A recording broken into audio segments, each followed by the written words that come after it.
हाय सभी को। जैसे कि एडमिट कार्ड रिलीज़ 6 दिसंबर को हो गया Arunachal Pradesh public service commission के लिए। तो ये एक बंदे का एडमिट कार्ड है, जिसमें इसका सेंटर है दोनी पोलो वीवी जूनियर कॉलेज ईटानगर में। ठीक है, जैसे कि इसमें 2 पेपर है, सबको पता है, GS1 और GS2। GS2 सी सेट जो क्वालिफाइंग नेचर है। तो इस पे कुछ इंस्ट्रक्शन वीडियो इसलिए बना रहा हूँ कि कुछ चीज़ें हैं जो कि आप लोगों को लेके जाना है, कौन कौन सी चीज़ है, कौन कौन सी चीज़ लेके नहीं जाना है। तो ये सब इंस्ट्रक्शंस ऑलरेडी प्रोवाइडेड रहते हैं। तो ऐसा ना हो कि एग्ज़ाम सेंटर में आप जा रहे हो और वहाँ पहुँच गए, वहाँ पहुँचने के बाद पता चला कि आपको तो ये कार्ड लाना था, ये डॉक्यूमेंट्स लाना था जो आपने लाया नहीं, आप दूसरा लेके आ गए। तो फिर हड़बड़ी होगा। अगर आप बाद में ले भी लोगे, एग्ज़ाम सेंटर में कुछ भी जाओगे, तो आपका आधा घंटा, आप 10-20 मिनट ये सोचते ही चला जाएगा, जो कि बहुत क्रूशियल टाइम होता है 2 घंटा। GS1 के लिए, GS2 के लिए भी ठीक है, लेकिन GS1 is very very important. ठीक है, तो चलिए बात करते हैं। सबसे पहले इसमें बताया गया है कि आपने जो भी पहले कार्ड दिया फॉर्म फिलअप करते समय, जैसे इस बंदे ने आधार दिया, ठीक है, द ओरिजिनल कॉपी, इधर लिखा हुआ है, the original copy of a unique authentication ID entered during submission of application must be brought at the time of examination. ये बंदा इधर आधार लेके जाएगा। ठीक है, तो आपने अगर पैन कार्ड दिया है तो पैन कार्ड लेके जाइए, या फिर अगर वोटर आईडी दिया है तो वोटर आईडी लेके जाइए। इट्स योर, आपने जो पहले इधर लगाया है तो अभी आपको वही लेके जाना पड़ेगा एग्जाम हॉल में। ठीक है, नहीं तो आपको एंट्री नहीं दिया जाएगा, वही सेम डॉक्यूमेंट चाहिए। हाँ, और ये इंस्ट्रक्शन ऑलरेडी प्रोवाइडेड है। ये बस 10 इंस्ट्रक्शन इधर है, ठीक है, और 10 इंस्ट्रक्शन है, जबकि 20 इंस्ट्रक्शन टोटल है।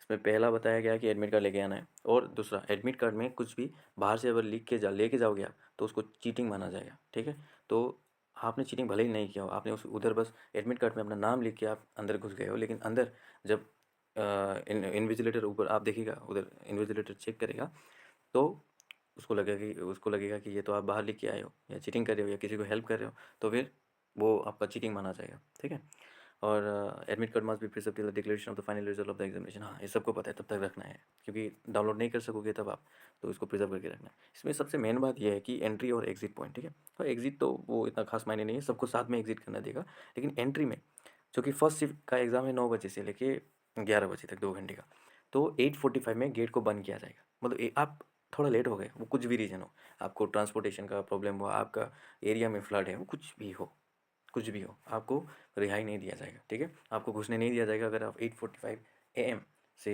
लेट पहुंचोगे उधर। ठीक है, और गेट लेकिन सुबह का 7 बजे से खोल दिया जाएगा। मतलब after 7 o'clock you can enter to the examination hall, you can just go and sit it there. Okay, you can stay there for 2 hours simply.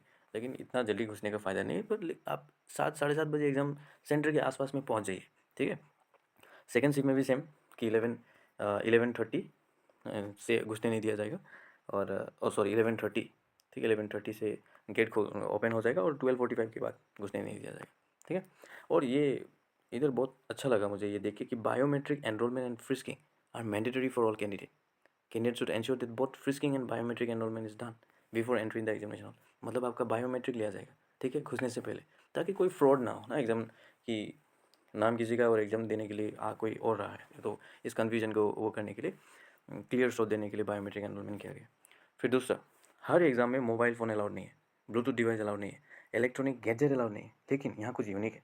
Unique ये है कि यहाँ रिस्ट वॉच भी अलाउ नहीं है, और पेन भी अलाउ नहीं है। पेन बस SSC के एग्ज़ाम में अलाउ नहीं होते, पर जनरली अगर देखें तो रिस्ट वॉच और पेन एक सिविल सर्विस एग्जामिनेशन में अलाउ किया जाता है, UPSC में भी अलाउ है रिस्ट वॉच की जगह में। लेकिन digital watch is not allowed in the examination, but the analog watch, they are they are provided, okay, they are allowed to be taken in the examination hall, but यहाँ wrist watch ही लिखा है, तो आप घड़ी भी नहीं ले जा सकते। ठीक है, और दूसरा क्या है कि candidate will not be allowed to leave the examination hall और take away question paper till completion of the examination time. मतलब सबको लास्ट में निकलने का मौका दिया जाएगा, सब साथ में निकलेंगे, और a candidate who is absent, हाँ जो एब्सेंट है वो एब्सेंट है। ठीक है, और बाकी इंस्ट्रक्शन देखते हैं। The candidate should not take any objectionable articles in the examination hall, वो सब नॉर्मल चीज़ है। लेकिन यहाँ इंपॉर्टेंट ये है कि जो बेल का टाइमिंग देखिए। ठीक है, the bell will ring at the beginning of the examination. Okay, beginning of the examination में तब रिंग करेगा, और at every 1 hour during the examination. मतलब फर्स्ट बेल होगा, फर्स्ट बेल होने के बाद फिर जो नेक्स्ट बेल आएगा ना, वो 1 घंटे बाद आएगा। मतलब नेक्स्ट बेल जब आएगा तो आप समझ लेना कि ये 1 घंटे बाद है। मैं ये क्यों बता रहा हूँ, क्योंकि पब्लिक स्कूल में ना, कोई भी पब्लिक स्कूल में अगर आपका सेंटर है, जैसे कि इस बंदे का भी है, वहाँ क्लॉक नहीं होता है, वॉल क्लॉक बहुत कम होता है, बहुत कम जगह में, और रिस्ट वॉच अलाउड नहीं है। तो आपको ये बेल को ध्यान रखना है। और ऐसा नहीं, वहाँ इन्विजिलेटर जो होता है वो भी बता देंगे कि 1 घंटे बाद इतना समय बाकी है, इतना समय हो गया है, तो वो सब इंस्ट्रक्शन वो लोग बताएंगे। फिर भी मैं बता रहा हूँ कि ध्यान रखिए, अगर इन्विजिलेटर ने नहीं बताया तो अभी आप अवेयर होना पड़ेगा, क्योंकि इसमें टाइम मैनेजमेंट भी एक बहुत बहुत बड़ा फैक्टर है, ठीक है। और लास्ट के 5 मिनट में भी बचेगा, तो इन्विजिलेटर बोलेंगे कि 5 मिनट्स बाकी है आप लोग का एग्ज़ाम ख़त्म होने में, ठीक है। तो ये ध्यान में रखिए। फिर दूसरा कि हाँ, ईटिंग अलाउड नहीं है, स्मोकिंग अलाउड नहीं है, ये तो नॉर्मल है, ठीक है। और बाथरूम जाने के लिए candidate intending to go to the bathroom to take permission from the invigilator, और वो 30 minute, the last 30 minutes of the examination, इस सेशन में वो बाथरूम नहीं यूज़ कर सकता, मतलब बाथरूम नहीं जा सकेगा लास्ट के 30 मिनट्स में, ठीक है। There should not be any writing on the admit card. देखिए, एडमिट कार्ड पे आप कुछ भी लिखोगे ना, तो ये चीटिंग माना जाएगा, it will be treated as cheating. भले आपने नाम लिखा हो, तो ऐसा लगेगा कि आपने किसी को हेल्प किया एग्जामिनेशन के अंदर, या बाहर से आपने लिख के अंदर आप घुसे हो, तो it will be treated as cheating. So nothing can be written in this admit card, okay, ये ध्यान में रखना। और दूसरा एक चीज़ यहाँ है, candidate will not be allowed to leave examination hall until expiry of the full allotted time for the paper, ठीक है। और no candidate shall leave the examination hall without due permissions, और candidate are allowed to take the, हाँ, यहाँ ये दूसरा important चीज़ है कि आप लोगों को carbon copy of the OMR response sheet at the end of the examination ले जाने देंगे, ठीक है।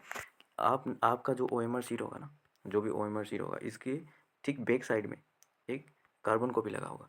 आपने जो भी इधर आप सर्कल करोगे, जो भी ABCD में ऑप्शन में सर्कल करोगे, वो सेम सर्कल पीछे का OMR शीट में, पीछे का जो कार्बन कॉपी है उसमें भी होगा।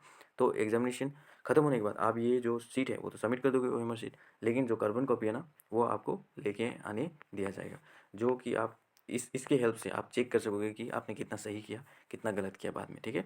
तो इसका फ़ायदा यही है। और दूसरा भी फ़ायदा है, अगर आपने आपका कट ऑफ से ऊपर आपने मार्क स्कोर किया है, ठीक है, तो लेकिन फाइनल लिस्ट में आपका नाम नहीं आया है, प्रीलिम्स का जो लिस्ट है, तो आप इस कार्बन कॉपी को ले जाके कंप्लेन कर सकोगे कि मैंने तो क्वालिफाइंग मार्क्स से ऊपर लाया था, लेकिन क्यों मेरा नहीं हुआ, ठीक है। तो ये आपका फ़ायदा है। तो ये सारी बातें हैं, और अब ज़्यादा दिन बचा नहीं है एग्ज़ाम के लिए, बस आज है 9 दिसंबर और आपका एग्ज़ाम है 15 को, ठीक है। तो बस 5 डेज़ आर रिमेनिंग, ठीक है। तो इस पे जितना रिवीजन करना है वो कीजिए, जितना ज़्यादा वो आप प्रिसाइज नोट्स बनाए हैं वो सबको रिवीजन कीजिए। DPS भी देखिए, फंडामेंटल राइट्स देखिए, जो कि एक ना दो तो उधर से आएगा। और करेंट अफेयर्स देखिए, यही समय है करेंट अफेयर्स देखने का, ठीक है। और काम रहिए, इस समय में आपको देखना है PYQ देखना, मतलब कोई भी यूट्यूब का एनालिसिस उठा के देखना नहीं है। PYQ आप कैसे देखोगे? PYQ पहले पहले यूट्यूब में देखिए कि कोई भी ट्रिक्स का वीडियो है क्या, कुछ रीजनिंग का वीडियो है क्या, कि जहाँ से एलिमिनेशन कैसे करें, ऑप्शंस को कैसे आंसर की ओर पे बढ़ें। तो उसके लिए मैंने वीडियो एक बनाया है, ठीक है। वो वीडियो देखिए, वो देखने के बाद आप खुद PYQ 2020 का जो है या PPSC का, वो डाउनलोड कीजिए। डाउनलोड करने के बाद अटैम्प्ट कीजिए, ठीक है। अगर उस पर आपका स्कोर, वो पेपर पे मैक्सिमम आंसर क्वेश्चंस आपको पता होगा, फिर भी आप कीजिए। टेस्ट का माहौल लाइए, घर पे बैठिए, 2 घंटा टाइमिंग सेट करके दीजिए। इस पर अगर 110 भी आया, ठीक है, तो ये आपको कॉन्फिडेंस देगा उस एग्ज़ाम हॉल में। और एक बात ध्यान रखिए कि अल्टीमेटली ना एग्ज़ाम हॉल के अंदर वो कॉन्फिडेंस ही है जो मैटर करता है। वो कॉन्फिडेंस जो, उस कॉन्फिडेंस की वजह से आप जो क्वेश्चन है ना, जैसे कि देखो एग्जांपल देता हूँ, 5 क्वेश्चन आए एग्जाम में, और ये पाँचों का आंसर आप जानते हो, लेकिन आप कॉन्फिडेंट नहीं हो, तो यहाँ से 2 रॉन्ग करोगे, जानते हुए भी आप रॉन्ग करोगे, और 3 करेक्ट करोगे। लेकिन कॉन्फिडेंट हो तो पाँचों करेक्ट होगा ना, तो इसमें नेगेटिव क्यों लाना है, फुल मार्क्स स्कोर करना है, ठीक है। तो ये बात ध्यान रखिए, and all the best for your exam.